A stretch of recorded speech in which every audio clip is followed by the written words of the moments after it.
And welcome to the July 11th meeting of the Planning Policy Commission. I want to welcome all the commissioners here tonight. This is exciting to have you all here. Tonight we're going to talk about the amendments to Issaquah's comp plan, and the two areas that we're going to talk about tonight is land use and transportation.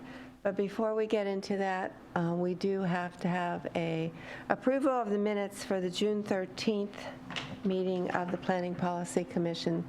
Can I have a motion to approve the minutes? Anybody? Everyone was so eager before. I'd like to make a motion to approve the minutes of June 13th. Do I have a second? I'll second it. Is there any discussion, changes? With that, I will call for the question. All those that approve the minutes, say aye. Aye. Opposed? Hearing none, the motion carries. And with that, we're going to go right into Trish and updating us on the amendments to the comp plan, not necessarily the whole comp plan. Are we only discussing the amendments? Unless there's something really blaring. Right, we're only discussing a few of them tonight. Okay. A few of the ones for the year, and we'll get into that. The background, for those of you that weren't here in January, is there was a docket of amendments to the comprehensive plan, and we look at those at a public hearing in January every year, and often there's a lot. And this year, because we had a lot of other code amendments and other projects like Shoreline Master Program on our work plan for long range and for Planning Policy Commission, we chose to only do not as many this year. And so the council adopted the docket that you recommended to them in February, and so that's what we're working from. And a reminder is that the Growth Management Act says we can only amend the comprehensive plan once a year, and that's to make sure that we look at all the amendments comprehensively and not piecemeal and willy-nilly. That's not in the statute, but that's sort of my interpretation. They want to make sure that everything we do to change that big, long-range 20-year plan for the city, we do it thinking of all of the pieces at the same time. So that's why you can only amend them once a year. So I'm going to show you the docket. You also got the docket in your packet, although in my packet it was in between the land use element and the transportation element, so you kind of had to search and find. It wasn't right in the beginning where it was supposed to be, so I apologize if you couldn't find the docket. We pulled out the pieces that are for the land use element for tonight. And before we jump right into the amendments, I want to say that the land use element is pretty much the heart and soul of the whole comp plan. It's rare to find anything in the other elements that don't somehow connect to land use. Land use and transportation are sort of the big ones that growth management called out and made all sorts of requirements for what has to go in the land use element. And the transportation element for that matter. And that's why we gave you the whole element for you, even though not all of it is changing, not even half of it is changing, but we wanted you to see the context of the land use element, to see all of the things that it addresses. It goes from sustainability to annexations to shorelines to environment to development to population and jobs. I mean, it's just got everything in that one element. And then transportation, we also gave it, even though there were very few amendments, we wanted you to see the context of the element because there's so much interesting data and information, and the maps I just think are fascinating. That might just be me, but I just love all the maps in there, and that yours truly over there does. So that's why, even though there aren't a lot of amendments, the packet seemed thick because we didn't want you to miss the treat of those two great amendments. So that's why you got. Nicely said. I was trying to think, how do you say it that way? And I hope you enjoyed them both. But for tonight's focus are we do these three every year, and that's updating the housing target chart, updating the job target chart, and then updating the whole population and household. It's table 5 now. Those are the number 2 items. And just a little bit about those, the housing chart and the job chart, those are both requirements of the Growth Management Act and the county that we work with to set the growth targets.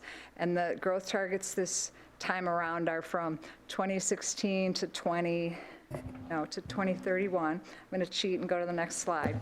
And what we've been doing every year, when the OFM, the State Office of Financial Management, sends us our new numbers just after April 1st of each year, we plug them into our tables, and we also send them information about what's been permitted, what's been finalized, so they have our data, and then they crunch it all, and then they send us back their data. So, for example, the housing units that we've gotten this year, and in your packet, did any of you notice that the number was missing in your packet? We were just trying to see who all got that far. But the 154 was missing from your packet, but that's the number of new permits, new units that were permitted since the last count. And then our percentage went up just a little bit for our target. We're now at 88% of our target to 2031. So it looks like we're in good shape to meet the target. Any questions about the housing target? Okay. Yeah, Trish, I have a question. I think, and Robin has one too. Okay, I didn't go see ahead, any. Robin? Go ahead, no. I'm curious, are we tracking what housing we're getting so that we know in the last year if we're getting any of that missing middle, if we're getting low, can we actually target? We are for the housing strategies, we're tracking that, but that's not something that we track in the comp plan. I know, but I was just curious if we have a breakdown for that at a later date. We do. Is it the same with our next slide for jobs where we're able to say what's Jobs retail, are trickier. what's not? I don't think we get it. Jobs are trickier because they don't want us to know. There's the whole privacy thing with, Yeah. business and America and all that good stuff. And so they call it covered employment because we have certain retailers or certain businesses that there's only one or two of. So it said, if it says X has this many employees, we could probably figure out who that employer was. So they give us the numbers in sort of a bucket. Just to protect the privacy of the businesses. So I don't think we could break the jobs down. Okay, thank you. Is that your understanding, Kristen? It is, and the jobs numbers that we have here are actually a different source than the covered employment, so they don't match. It's a little bit of apples to oranges. Right, because we don't get them from the State Office of Financial Management. We get them from, it's a great title that I always have to look up because there's, just know it. That's not in here. You can find it first. Close. The Employment Security Department of the U.S. Bureau of Labor Statistics. It is the quarterly census of employment and wages. And they don't have any kind of buckets as far as where they fall into certain income brackets or anything, so we know what? the jobs, where we're getting them? no. No, okay. I'm sure if we asked our Economic Development Department division, they might have more of an inkling at how to break it down, but those aren't numbers that we get in Thank you. planning. That was my question.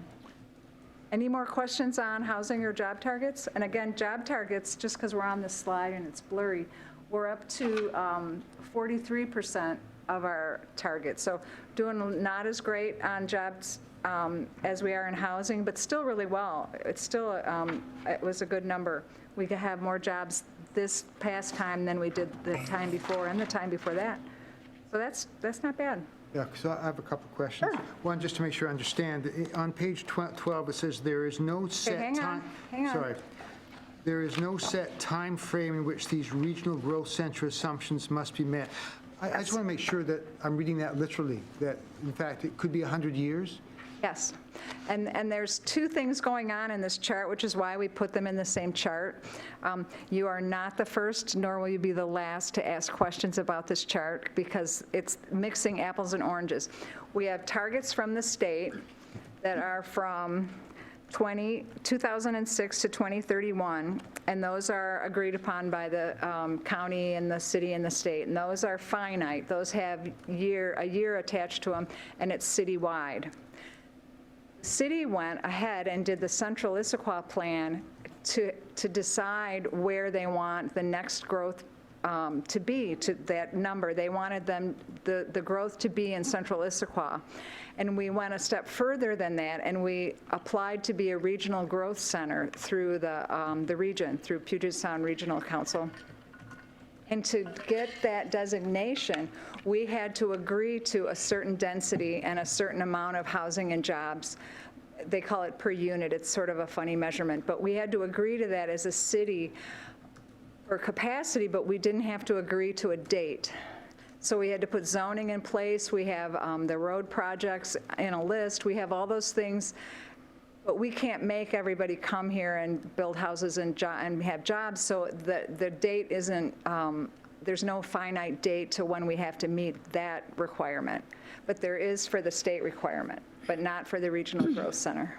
And so Does that make any sense? Thank you, yeah. And so Central Issaquah is well-defined in the context of, Yes, it's much smaller. Yes, that area is just, I think, 900, no, the growth 1,100. center is, Well, it's down a little, it's about 1,000. for the regional growth center, for the urban core area? 1,000 Okay, it's acres. just less than 1,000 yeah. acres. For Central Issaquah, it's about 1,000 acres. For the urban core, it's about, Isn't it 430? it's 400 something like and that? something, yeah. Yeah, it's much smaller than the whole city, Central Issaquah. Isn't it dependent on, from the park and ride, or wherever the transportation hub is going to be, it's like a mile or a certain area around that in order to facilitate the The density that we need and yeah, the the density infrastructure. has to be right. put in there. So it's not throughout the whole central area, it's just this one smaller area that is accessible to mass transit. Right, and it's on both sides of the freeway. so this chart says that Central Issaquah alone, the timing market determined for housing will be 7750, whatever, as the market drives. But over on the left side here, for the entirety of Issaquah, per the state plan, we're only required to develop 5,750. Right, Is by that the way 20, I'm- is by that right? 2031, we only have to have the 5.7. Oh, wow. So that shows that we have a lot of capacity in Central beyond the 2031. That shows that that's where the future's going to be. Thank you. I had a quick question Good about question. I would have been sad if someone didn't ask about that chart, because it's still hard to explain, because it's apples and oranges. I have a quick question, Trish. Sure.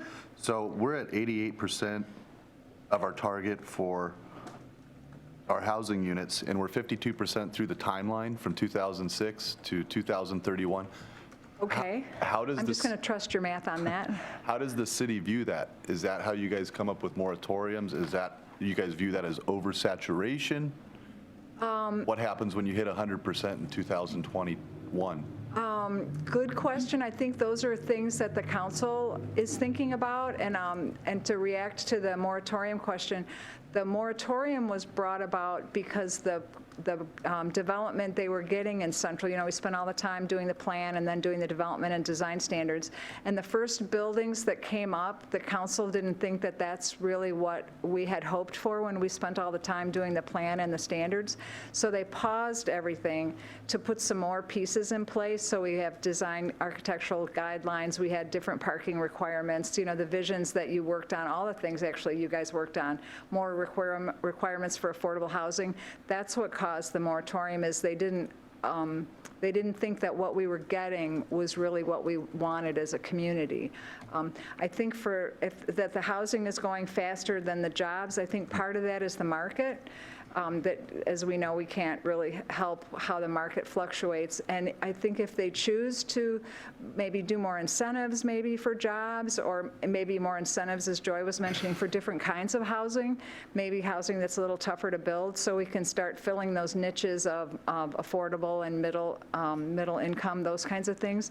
I think there's an array of tools we could try to maybe slow down, it's the wrong term, but to get different kinds of housing as we near closer to the 100%, and then maybe do something different too, to maybe make the jobs go faster if the council chooses to. I think those are things that are in their court that they can talk about if they're worried about that. Right, and the state doesn't, if you hit your target, the state doesn't require anything. It's just something for the council to consider if they want to do something.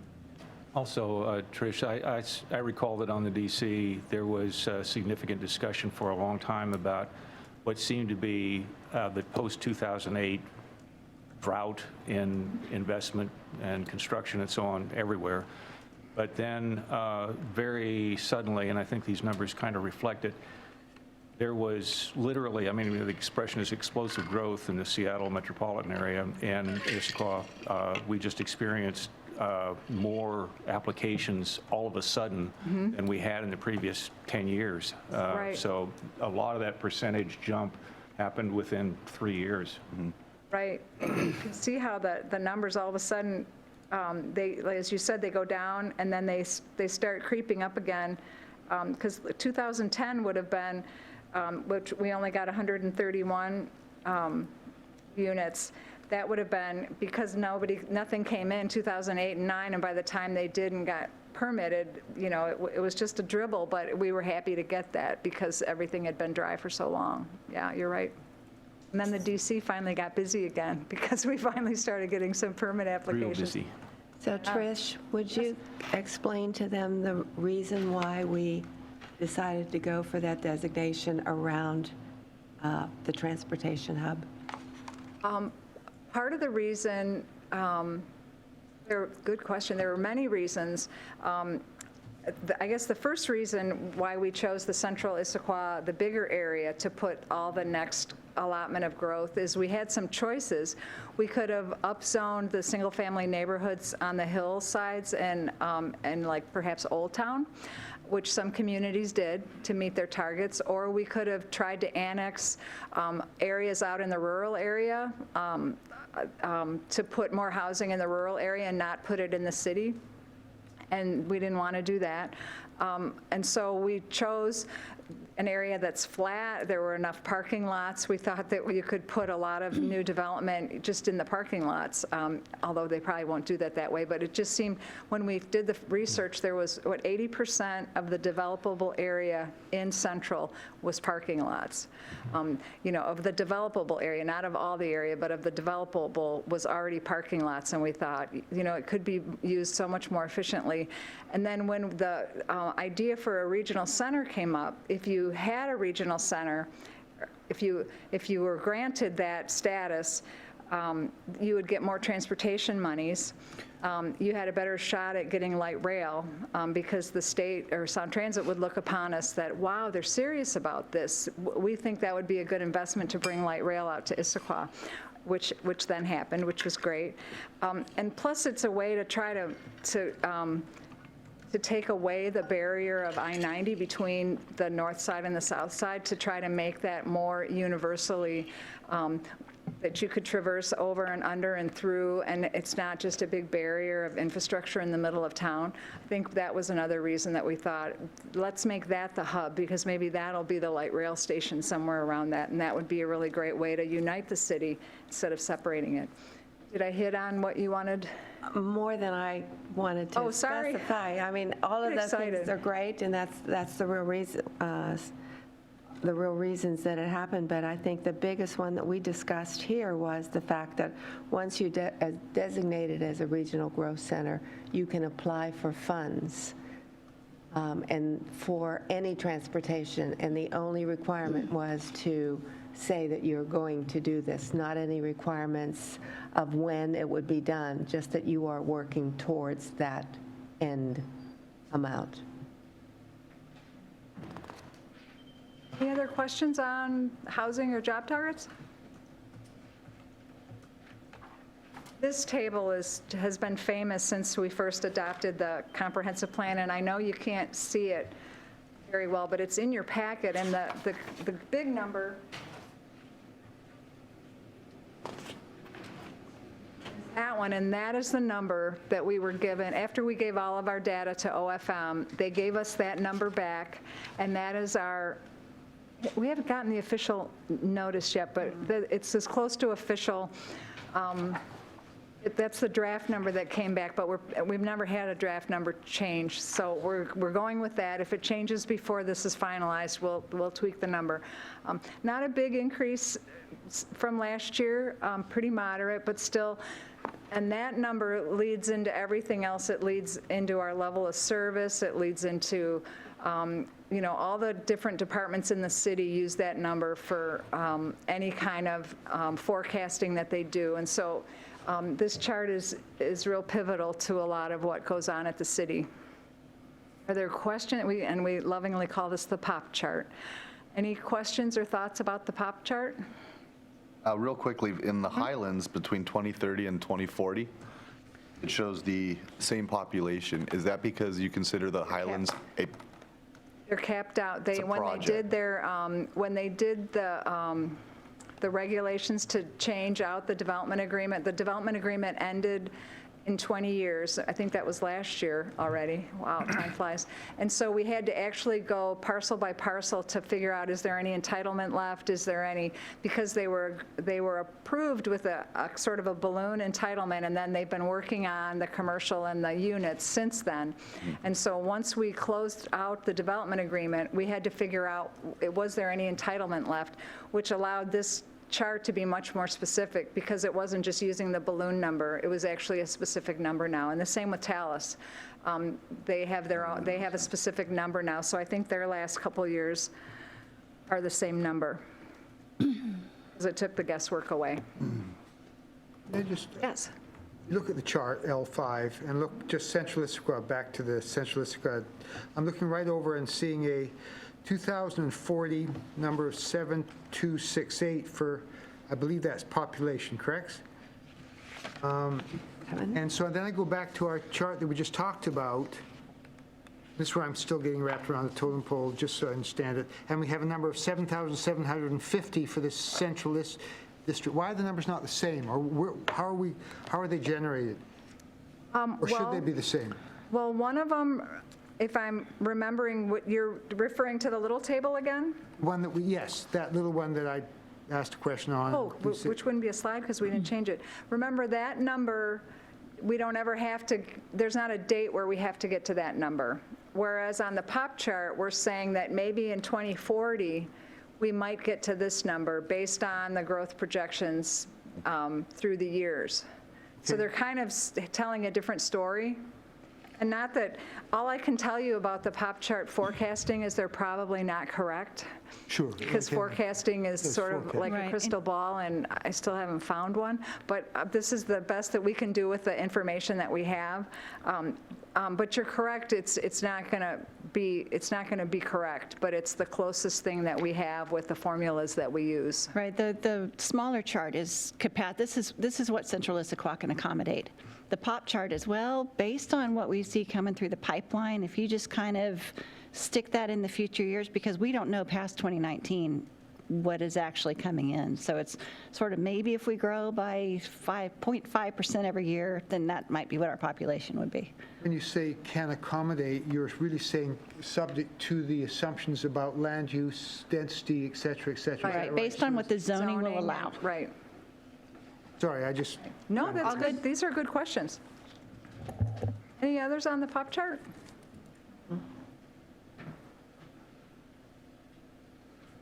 The Shoreline Master Program you saw in 2 different meetings, and that was pretty interesting.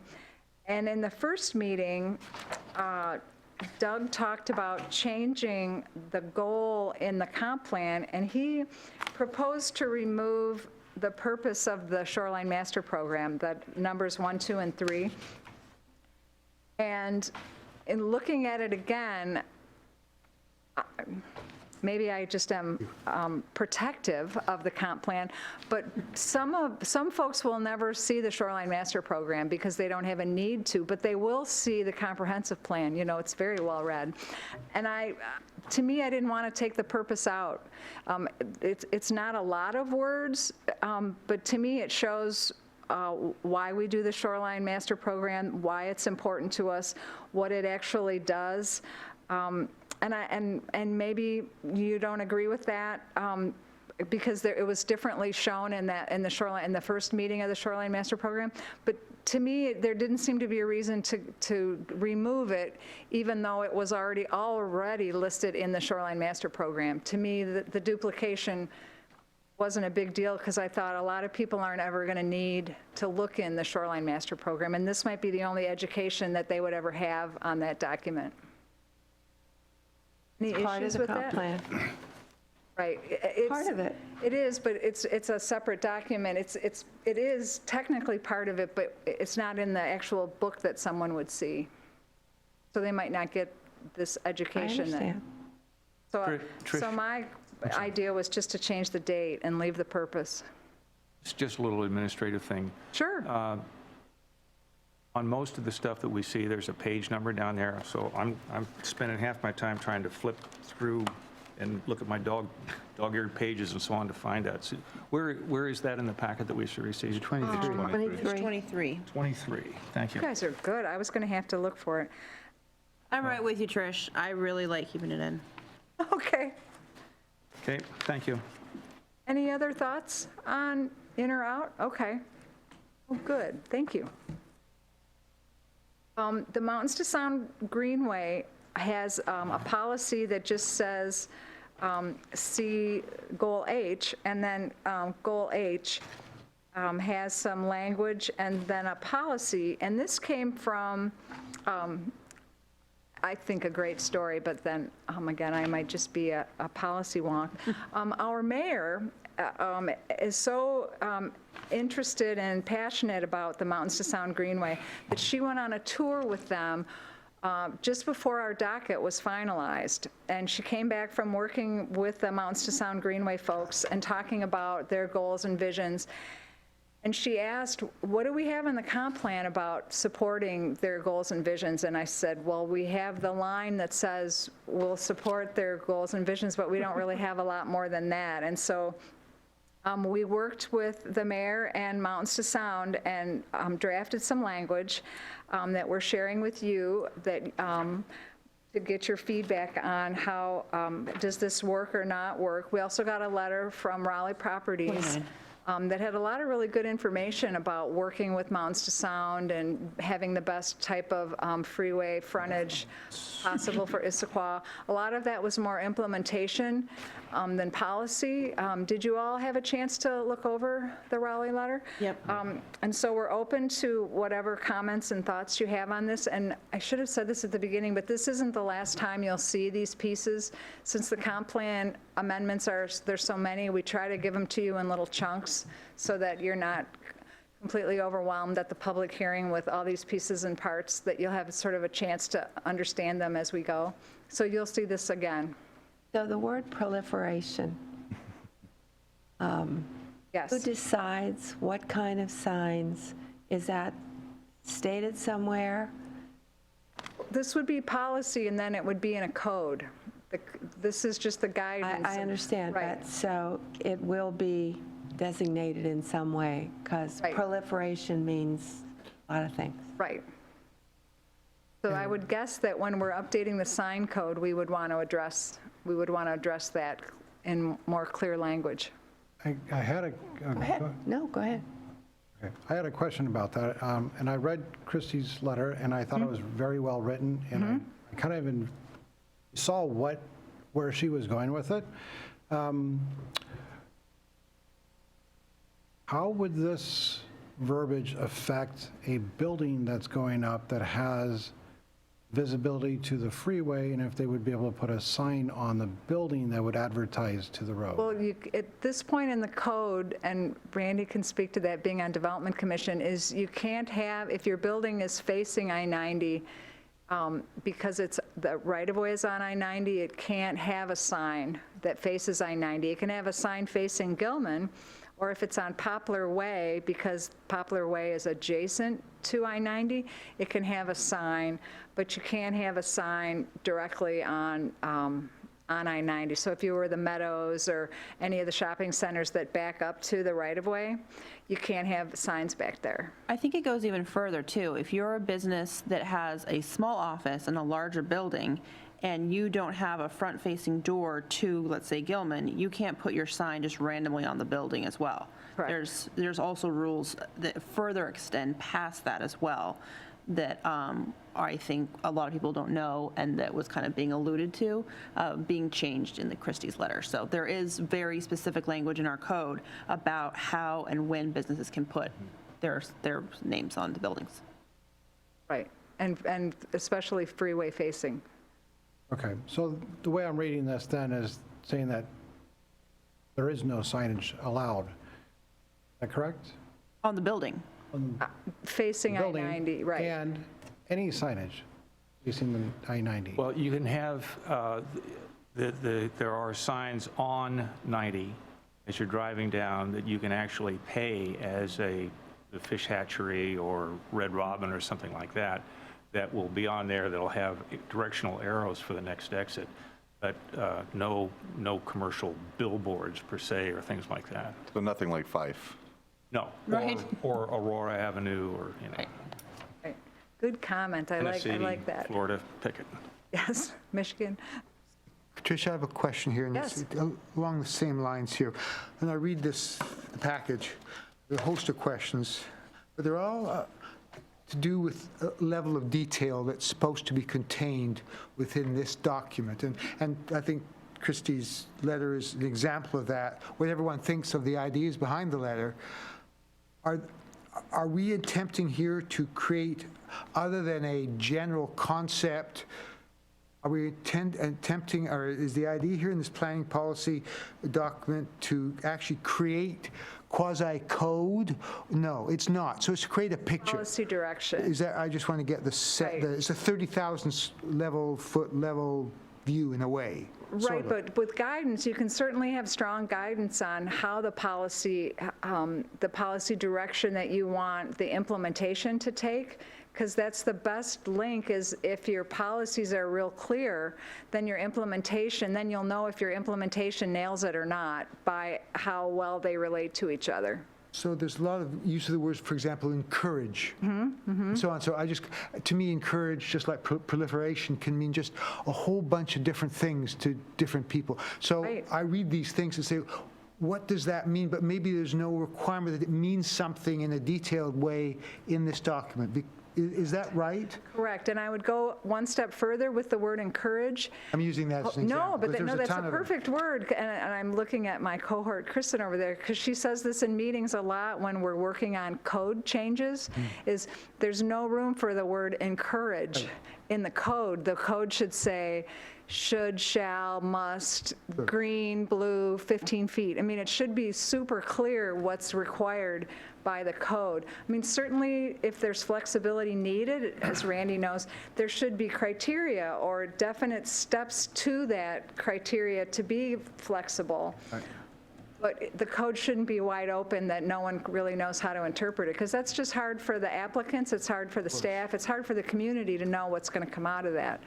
So encourage should be in the policy to let us know if we're going down the right road, but it should be much more rare in the code implementation. Thank you. Otherwise, it makes Development Commission crazy to try I to figure out got what it. it says. And we will be looking at the sign code again this year. Yes, the sign code is due this year. Wow, it's July already. But yeah, we're working on it in between things, yes. I think Tricia's second word is really important, the policy direction. I love the comp plan because it gives me warm fuzzies. I think that it's like, it gives us that ideal so that when we're getting into the nitty gritty, it's easy to go back and say, what is our core? What are our principles?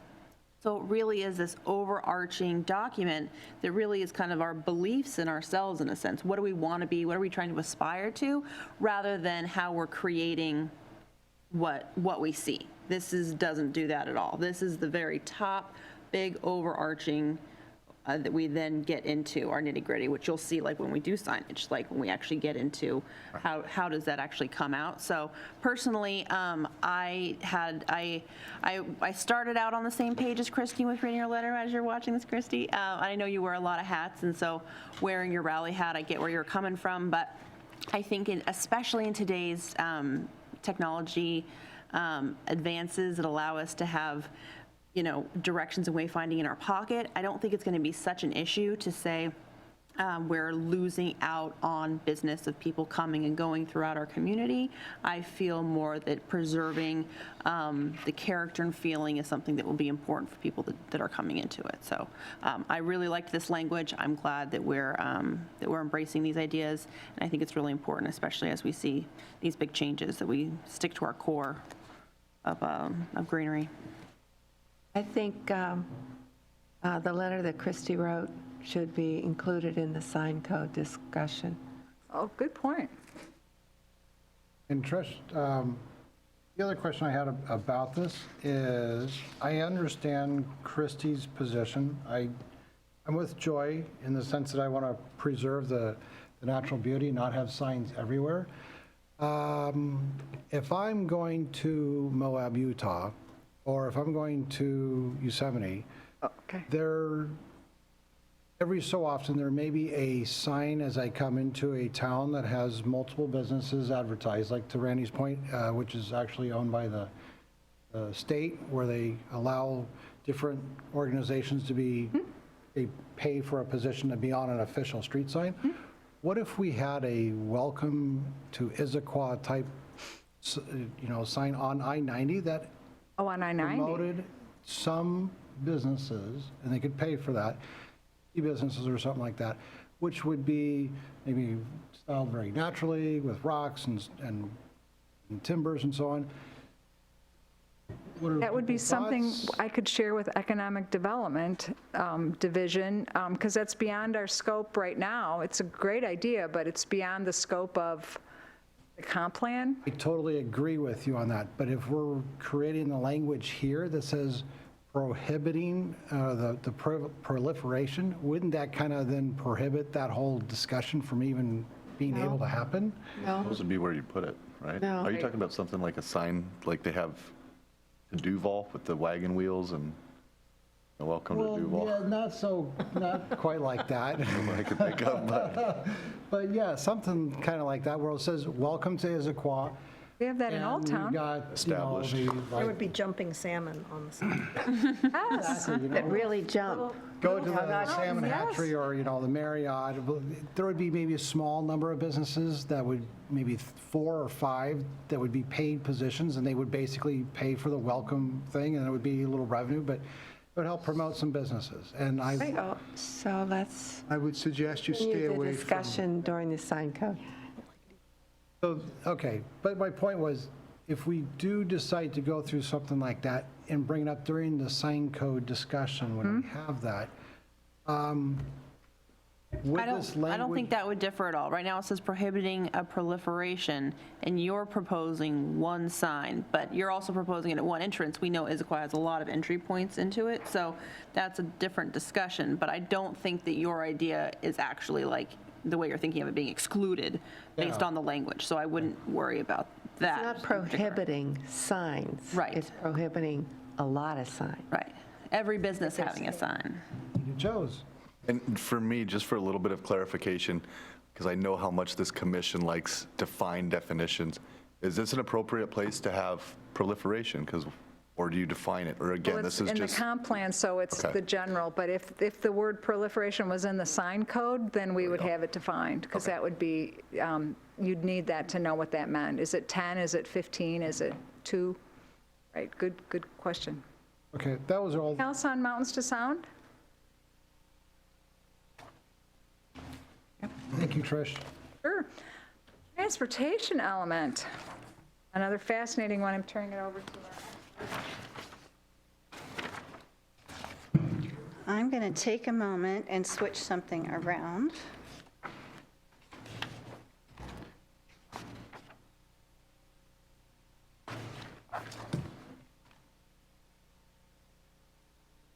Yes. 45. Thank you.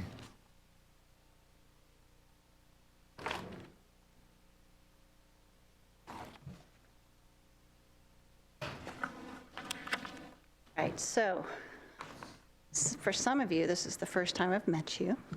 I have been told that I speak too quickly, so I'm going to practice slowing down, but if I do, Too tall. There, that's easier.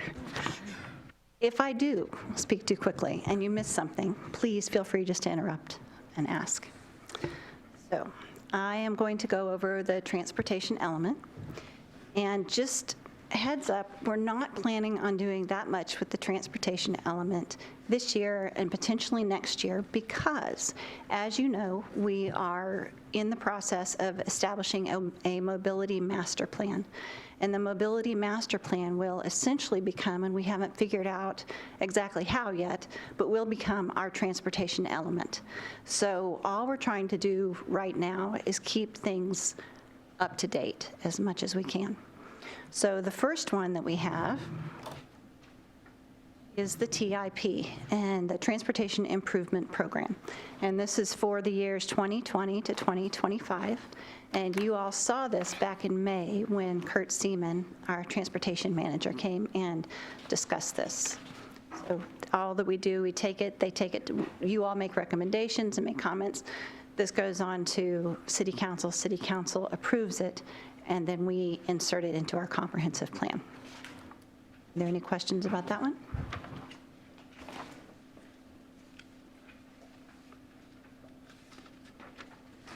The next one is our transportation concurrency update. That was on our list of things to do.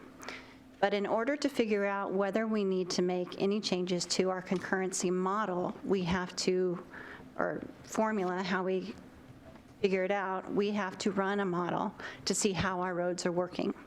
So in 2018, a model was run, and it was determined that our system was actually working pretty well. So there was no need at this time to make any changes to concurrency. Again, that's something that will be looked at for the mobility master plan. But right now, we're pretty much leaving it in place. We did make some technical updates based on the model run. One, and I found a typo. This says the 2019 concurrency system, but it should say 2018, so I will change that because that's when it was done. So the 2018 concurrency system. We now have more roads on the trips, or more trips on the roads. We've gone from just over 8,000 to about 11,500 trips on the road, so we changed that. And then just down at the bottom in policy C4, we just changed our horizon to 2040 as opposed to 2035 because this is supposed to be a 20-year plan. Is now a good time to ask questions, or should I wait till Sure. you're done? Go ahead. So going back to the second bullet that you have there, transportation concurrency purposes, Oh, yeah. we went from 6 concurrency intersections identified in land use code to 5. So we're downgrading. That means that we've improved. That means we have an improved intersection. Okay. And then One only, of them's not failing Which anymore. intersection improved? I don't know, I would have to ask. Okay. But we've gone from 6 to 5, so that's a good thing. Okay. Yeah, So that just means that that one is not E or F? Correct. correct.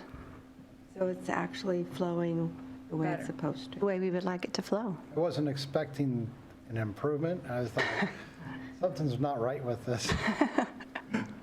But there was. I'm happy. Good. No, everybody's just going another way. On page 49 and 59, we talk, which is the table for T1s on, we talk about development impact fees as being a tool that we use to make us flow a little bit better. I'm curious if we have an update on when and if those are going to be updated. Yes, great question. I presented our proposal to council on Monday night of transportation impact fees, fire impact fees, ped bike mitigation fees, police mitigation fees, and general government buildings mitigation fees. Yes. And they're, all of them are proposed to go up except general government buildings. And we go to Council Services Committee on August 13th for a little bit more discussion, and we're hoping to approve them September 16th, I think is the second meeting in September. So those are news. getting closer. And then parks impact fees, we're starting those in August, and we're hoping to bring those to council in November. Can I follow up on that, please? How does, generally speaking, how does Issaquah impact fee structure compare to neighboring cities? Are we high in the middle? We're less than Sammamish, as you may, they have the highest transportation fees. I think for park fees, the last time we updated was 2015. I think we were third highest in the state. In the state, but then not everybody has impact fees. And I would say our parks system is amazing, and a part of it is because we're able to collect impact fees. The other ones, I think we're pretty consistent. There's some communities, though, like Bellevue, that don't have fees because they do okay with just their other revenue sources. But I think we're kind of in the middle. You know, we're not at the top, but we're, you know, certainly not at the bottom either, though. I think we're right there in mainstream. Okay. Also, I have a question on page 48, this on a subject that came up routinely at Development Commission meetings, and that is in the first paragraph, by policy and regulation, the City of Issaquah is required to ensure that transportation programs, projects and services needed to serve growth are in place either when the growth occurs or within 6 years. And I was never able to find out how 6 got picked as the period, the definition of the period, as opposed to 5 years, 1 year, 10 years, whatever. So we were never able to explain. Right, and 6 years came also, out of... not just 6 years, Trish, I'm sorry, not just 6 years, but why not 2 years? I mean, if the intent is to relieve traffic pressure, the increase in traffic pressure by new development, why not do it faster than 6 years? Right, and the 6 originally came from Growth Management Act, and they've since, I believe, changed it in most cases with impact fees and mitigation fees to 10 years. You have to spend the money within 10 years of taking the money from an applicant. I think the issue with the time frame is because if you take a road project, you have to design the road, you have to buy the right-of-way, you have to build it, you have to open. So there's so much more time that's involved in a public project, something like infrastructure, than there would be to develop the whatever it is that's causing the impact. So they gave a bigger window to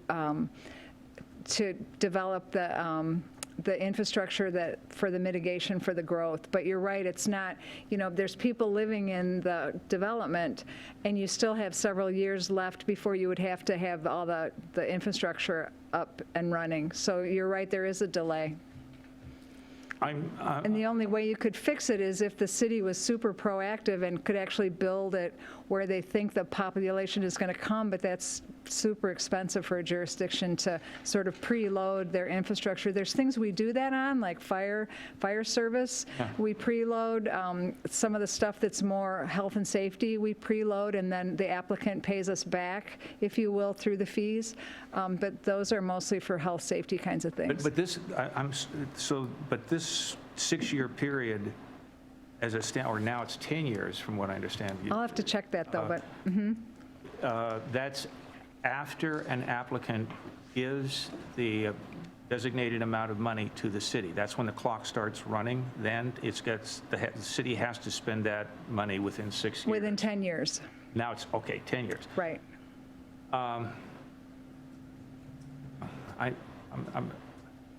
We, as I'm sure you know, Trish, that is a major source of misunderstanding. Right. And dissatisfaction on the part of people who show up at these meetings to say, right, how can you approve this, and so on. So we go through this explanation a lot, but I frankly was never able to explain to people, to my own satisfaction, why an improvement to infrastructure that is mandated by the approval of the application can be delayed in terms of the development's impact on the quality of life of the extant citizens for that long. I've never been able to understand. I mean, I understand that infrastructure is hideously expensive, but when an applicant comes in and says, I'm going to put a 340-unit apartment here eventually, that seems to me to give all the certainty about the impact on the traffic of those people, right, and the calculation about level of service and intersections right then. Right, and they have to do their street frontage improvements and their pieces of it, but Yep, as far as a right. traffic light at the next corner or whatever, Which a lot of people don't understand either. right, we have to, get all the money together, do the warrant, do whatever it is, and so that takes a while. I'm not sure if it always takes 10 years, but that's the amount of time that the state is giving us now. So are all impact fees paid up front?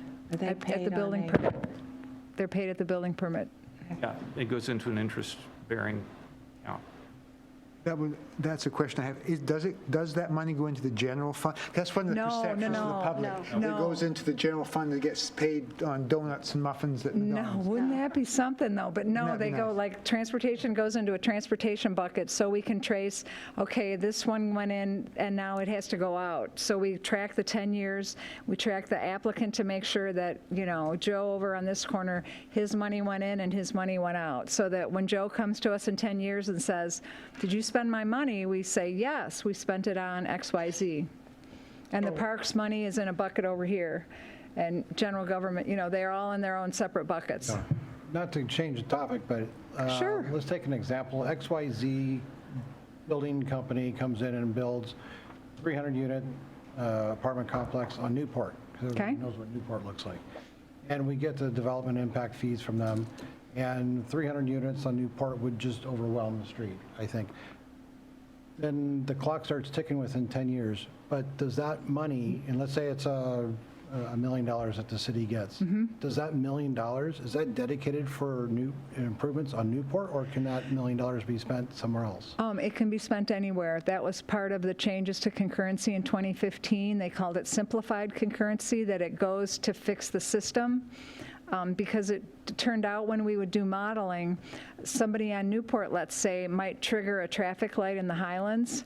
And as a city, we might know that, well, we should do something to the traffic light at the Highlands, but it would seem odd for all the folks that are here from Newport Way saying, why would you, that's not going to help us if you change the light at the Highlands. And so we changed the process a little so that the city engineers would know what best part of the network the money should go to fix, instead of going with the model to do, a turn lane here, a traffic light over here, to try and actually hit the problem that's going to be caused, to actually hit the impact that's going to be caused by the project.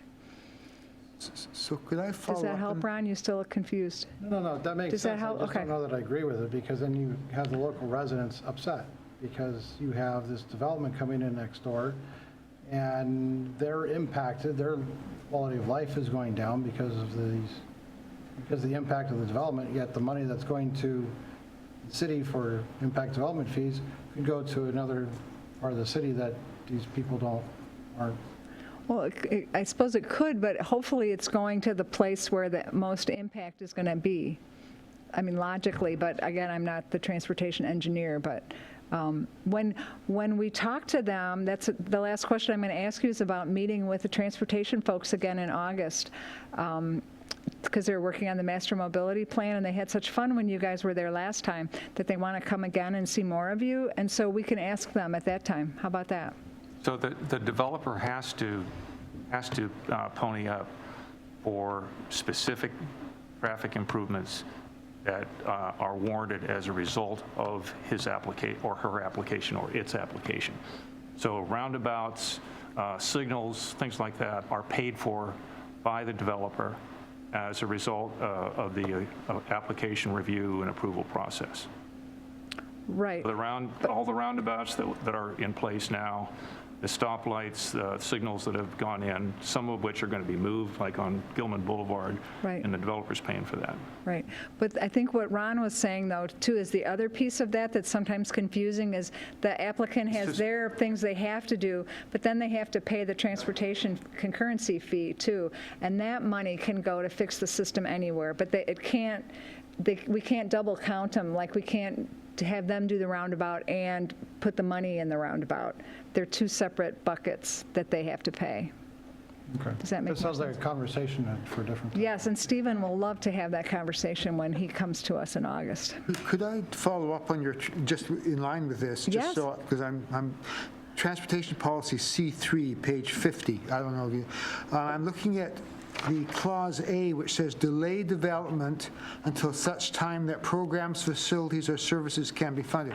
So everything I've heard about this conversation says, and I know as an ex-developer, this just used to drive me absolutely wacky. My project could be delayed because there was not enough funding to, so, I mean, that Right. creates uncertainty in the mind of the business person being the developer. Right. So how can you Okay, get back that? in the day when Talus, okay, I'm going to do a backup. I'm sorry, I'm going to do my No, that's okay, I know my where you're GMA going. hat. I get so excited about GMA. When growth management, one of the big issues it tackled was that when development came and they had impacts, you had to fix the impacts to meet the development. And one of those was transportation concurrency, and it said that if your roadways are not concurrent to whatever that this community can set their own, they can set it to all level of service C or A or E. It's up to the community. But if you don't meet concurrency, you can stop development until you can get your inventory and your infrastructure back again. So when Talus came through, they took all the trips for their development, and so we had to stop because we didn't have any more trips for the next guy or gal or applicant to come in, and we had to wait until SR 900 got widened, and we worked with because we were stuck. We didn't have any more trips in the bank because in order for Talus to get approved, they came in right at the right time when we had a freeboard amount of trips, and they said, "Great, we need those for our development. We're going to pay you, and we're going to help you do SR 900 and all that." And so it worked out really well, other than there was this mini moratorium because we didn't have any trips in the bank until we started building some capacity road projects to get the trips back up, so then applications could come in again. So if we So have that's how it was supposed to work. if we have a 10-year gap between developer pays impact fee, city requirement to deliver concurrency-related services, then to me that is creating a potential for a very series of vicious cycles here where we're getting, especially with the growth that's being driven Right. by the, But we I'm know, seeing a though, bunch of stop and when goes you did here. the first part of the development, as soon as Talus came in and they were approved with all the trips, that's when we stopped. We didn't wait 10 years to stop development until we could regain our trip balance. We stopped it right then and said, "You're the last one through the door for a while." And so everybody knew, all the developer world knew that they kind of had to wait until we could build the bank up again with capacity projects, and then they could come back in again. But it took a couple of years. And you don't see that happening, the potential for that in the central business plan with the requirements for. It could if we get out of whack Built again. into the process. Well, that's why we check concurrency every couple of years. I think it's every 3 years to see how we're doing, because if we would have found out that, let's say, instead of having one intersection do better this year, we could have had maybe 3 more fail, and then we'd have 8 fail, 6, 7, 8, 9 fail, and then we might say, whoa, it's time to stop and reconsider what we're doing. But everything seemed to be doing okay. One intersection was doing better, and so we move on to the next 3 years. But yeah, it's technical. It's a lot of technical pieces, which would be, I can't wait for Stephen to be here and you guys get to have this conversation, because he can explain it a lot better than I can. You've been great. To redirect us to figure T3 that was in front of us, under my legend, I don't have anything for a black line. I know, because I realized that today and I just did it updated this it afternoon. in the amendments. Excellent. So this one is slightly different because it has an updated legend, yes. Perfect. So this is still part of concurrency, as long as you guys are ready to move on. Are you ready? T3. All right. I hate to do this, but can I ask one last question? Sure. Yes, you may. Yes, just one. It's an exciting topic, I'm telling you. So I know that, so much is designated to transportation concurrency from the developer. But does that, do you base that on the size of the project? Or is there some project that it's based on The impact to fees? help fund The impact fees? Yeah, It's by square footage. By square foot, okay, so it's not per project, is what, it's per, But it's also like square footage of restaurant might I be more understand. expensive than It's square based on footage of the a school. business. Yes. It's not based on a project that's going, besides their frontage, it's not based on a project. Because Talus is building so many buildings, they don't have to build a roundabout. It's, the impact fees goes into everything. Right. Right. So it's not based on a particular project. Right. Okay. Anything else? Okay. Go for it. Oh, still on concurrency updates.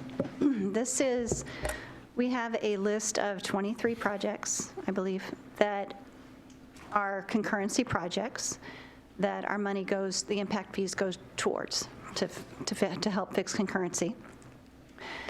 Again, we're not going to update this. This will be part of the mobility master plan. But I do want to show in the comprehensive plan what has at least been completed on this list or where they stand. So projects 1, which is 62nd, 2, which is East Lake Sammamish, and 17, which is the stoplight, the traffic light over here on 2nd. Those 3 projects have been completed. And in the table, I say that, oops, this won't, oh, that's why.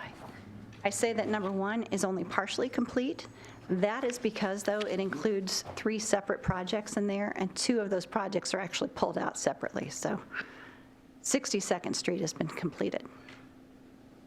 We have the same kind of list for non-motorized projects. And the non-motorized projects, in order to make this list, there's certain criteria that they must meet, but one is that they add capacity. And we have 17 or so of those, 16. 14 has been completed. 14 is the shared use route that runs through Atlas, and then it continues down through the Salmon Run Nature Park and down to Juniper Road. That's been completed. The last thing that I have on here is we were asked to update our trails map to make sure that we reflect everything that's in the development agreements and anything else that we may have missed in the city. So there are 3 spots where I picked up some things that we missed. One is an existing trail in Talus, right here. Another is a proposed trail in Talus. And the others are results of Westridge and Lakeside development agreements that have been added since we updated this last. So those were added as well. That's all I have as far as the comp plan amendments go. Any questions about those? I did have a quick question on the map that you just showed. Looks like off of Main Street, just south of Sunset, there's a red line. Is that the Rainier? What is that? This is the Rainier Trail right here. Okay, This is a, 2nd Street? this is 2nd Street, and this is actually a Sharrow, not a full-on bike lane. It's to tell people, it's a wider drive lane and tells people to share the road. Yep. And there is a proposal to continue the Sharrow up to Sunset. Okay, and then it looks like it goes right, and that's the bicycle tarmac that they're talking about. Right. Not sure what's going to happen on this anymore. Sometimes it's there, sometimes we say, no, it's going to go on either streets to the north or south, but that'll be looked at again. It'll be there. I love the mobility master plan because everything is going to be solved with the mobility master plan. Thank you, Stephen. Thank you. We will hold you to that statement. Hold Stephen to that statement. Yes. We tell him that all the time. You're going to fix everything. So next steps then. On the 25th, we will bring the parks element to you. Last year, you all requested some of the policies weren't quite to your liking, so I know that some PPC members have worked with parks and other people, I believe Ron, to amend some of the policies there. We'll also look at the land use element when the tree canopy policies only. In September, we'll look at the capital facilities element. We will have a public meeting regarding community facilities rezones, which is when the city acquires property.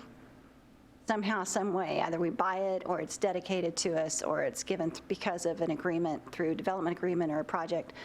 And we designate those as either community facilities for things like utilities and buildings, public buildings, as community facilities recreation for parks, or community facilities open space. So that's what that is about. And it can also be a school, public entity. It's because there are two that are school properties that we'll be looking at to rezone them to facilities. And then we'll wrap up any other comprehensive plan amendments that we have. In October, we're actually going to have our public hearing on all of the comprehensive plan amendments. In November, we have the council work session to talk about it. You all are more than welcome to come to that meeting and provide any comment. And then in December, we're hoping to have the comprehensive plan amendments approved, or council will take action on those, and we'll see where they go. That's all I have. Questions, thoughts? Questions? All the way through the comp plan, there are references to improving the environment, maintaining environmental standards, carbon release, carbon storage, and so on, all of which is great. But one thing that I have talked about a little bit before, that I'm not even sure that this is in the context of what we do here, but it seems to me, well, let me give a little background.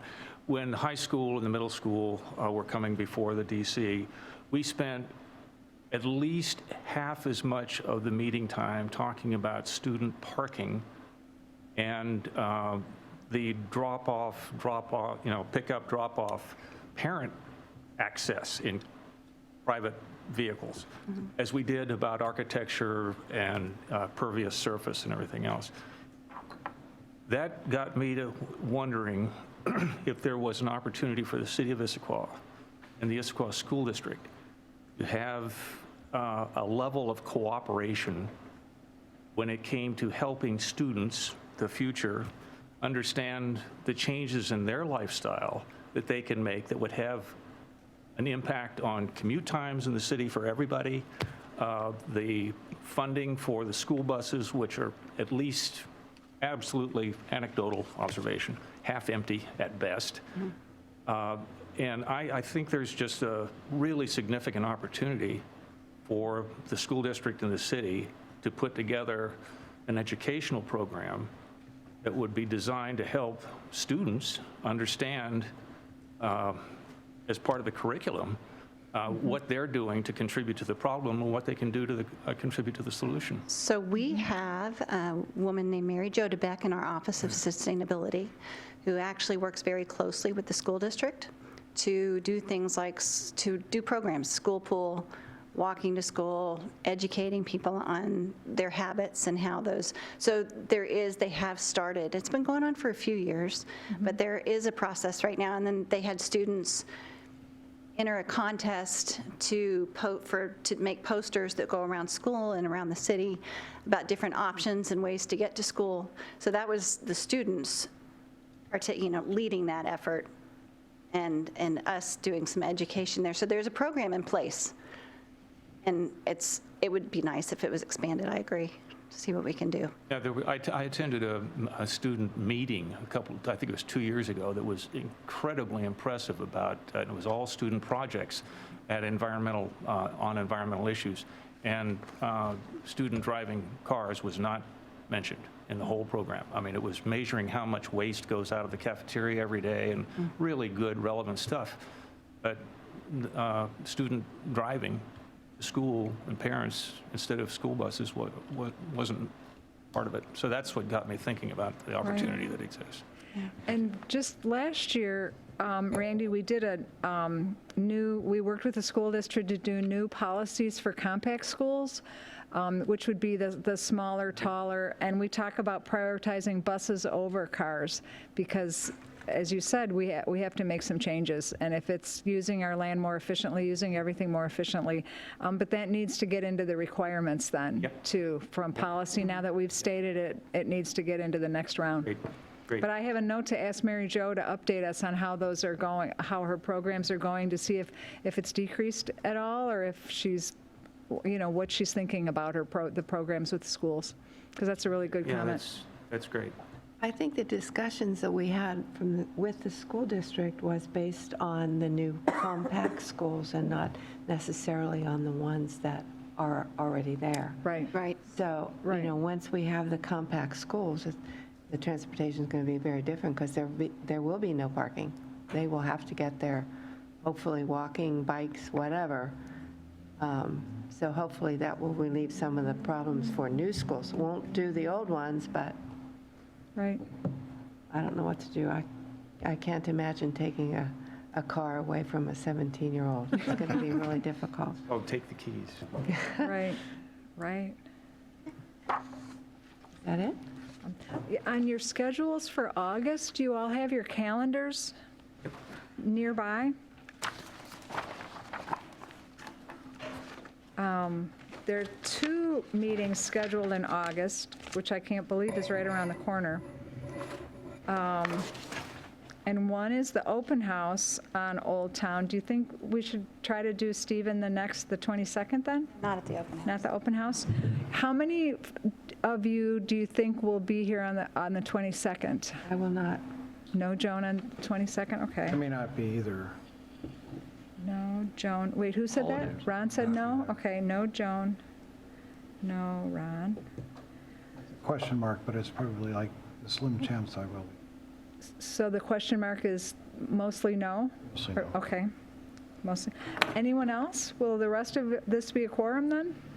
Okay, we'll have to knight one of you to be chairs and vice chairs, but that'll be fun. You can pull straws and with whoever wants There to you go, lead the withdraw straws. discussion. And so for the open house on the 8th, anyone know that they wouldn't be here on the 8th?